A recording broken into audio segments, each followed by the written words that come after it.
what to do on your tempo or interval days when you're training for the marathon in my style of training, which is 3 days a week, up to 4 days a week of training. And this is going to be specifically for the marathon, but these strategies could also be used for the half marathon or in a maintenance phase.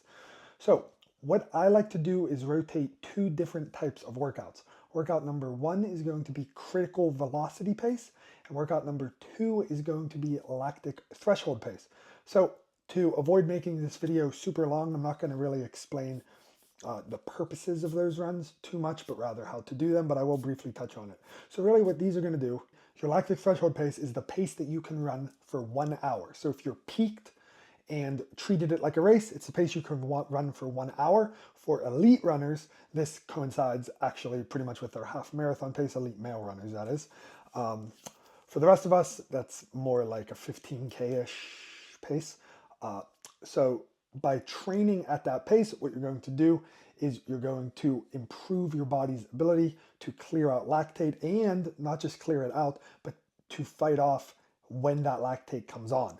So lactic threshold means like that's literally at in theory, at 61 minutes, you just fall over, you're done. You can't move anymore. I mean, that's not how it's going to work, but in theory, that's how it works. So by training at that, you'll push that barrier back. And then your critical velocity pace, what that is going to be is it's going to be the equivalent. So just like that was your 60-minute pace, it's the equivalent of your 30-minute pace. If you need a way to look these up, I mean, you can just Google it, you can find them. But what I like to do is I use the Daniel's running formula or the VDOC calculator, whatever. You'll go online, get the app, whatever you want to do. That's what I use with my runners and for myself. And you take your lactic threshold pace, and then you take what they call interval pace, and you take the middle of that. So if lactic threshold pace says 7 minutes, interval pace says 6 minutes, you take the middle of that, and literally that's smack dab exactly what your critical velocity pace needs to be. So let's jump in. Also, what your critical velocity pace is going to do is it's going to improve you in a similar way of VO2 max training, but without as much cumulative fatigue from that. So when you hit a VO2 max session, or even if you hit like a 5K pace session, you're going to feel beat up after that. By hitting this critical velocity pace sessions instead, because we're talking about longer distances here. So since we're talking about longer distance training, when you train at quote unquote slower paces, so slower than 5K, I mean, for most of us, slower than 5K, slower, certainly slower than VO2 max based training. And as I just said, slower than interval based training, it's going to be a little bit easier on your body to recover from this. So again, like I said, in my style of training, it's either 3 or 4 days a week when you're training for the marathon, and you're doing something else alongside it. So if you were to hit these huge VO2 max trainings and then try to go to your CrossFit class, that's not going to go well. So that's where this critical velocity pace comes in, and that's where these lactic threshold paces trainings come in. I actually tend to find that the lactic threshold workouts are more taxing than the critical velocity sessions, just because they typically have more volume done at that pace. So maybe in your critical velocity sessions, you'll be hitting 10 3-minute repeats. And then in your lactic threshold sessions, maybe you'll start at the peak of it, maybe you'll do like 2 or 3 15-minute, and that's probably a little bit aggressive, but 2 or 3 15-minute intervals at that pace, or like 2 20-minute intervals, or 4 10-minute intervals. So you'll eventually accumulate more volume at that pace. And I don't know, I have no like scientific evidence to say this. I just find that I feel more beat up. My athletes typically feel a little bit more beat up from those lactic threshold workouts.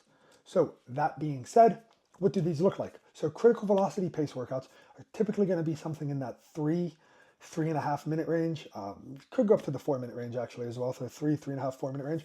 You're going to be hitting repeats, and I like to usually do them with 1 minute of complete rest. So standing rest, get a little water, get your mind right. And these should be right on the cusp of not being able to do more. So you shouldn't feel like completely dead, passed out afterwards, but also they shouldn't be super easy. Again, that pace will tell you what they need to be. So kind of the peak that I could really ever see, I mean, even elite athletes, maybe a little bit more, but for non-elite athletes, even sub-elite athletes, the absolute peak would be 12 1,000 meter repeats with 1 minute rest between. That's the absolute peak.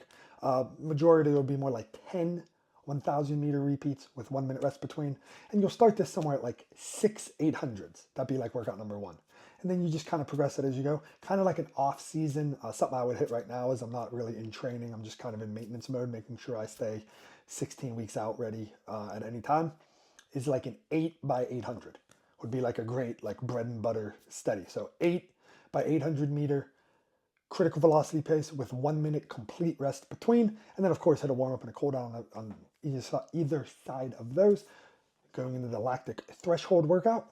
So in that lactic threshold workout, what you're going to be looking at is you can either do tempos, so you can do like 20-minute tempo run, 25-minute tempo run, or you can do intervals as well. So you can do longer intervals, and these need to be progressed as well.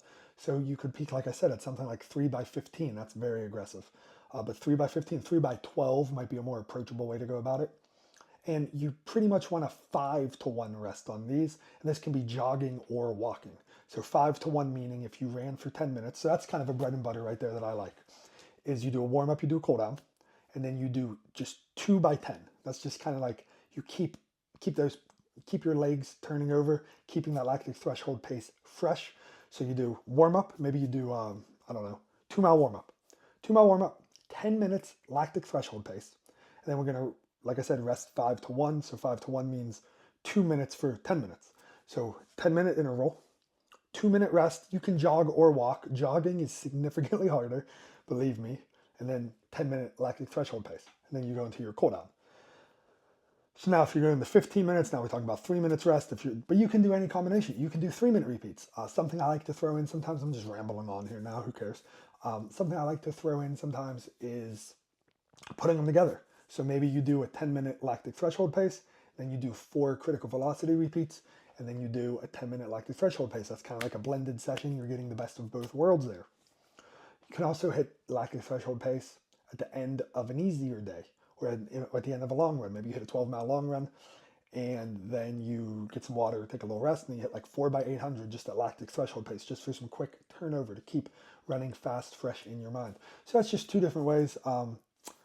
Eventually, I'm planning to put out like a whole bunch of sample workouts around these so you can kind of see what's going on there. But if you're watching this on YouTube, like, comment, subscribe, drop any questions you have in the comments. I would love to answer your questions instead of just making up video topics myself.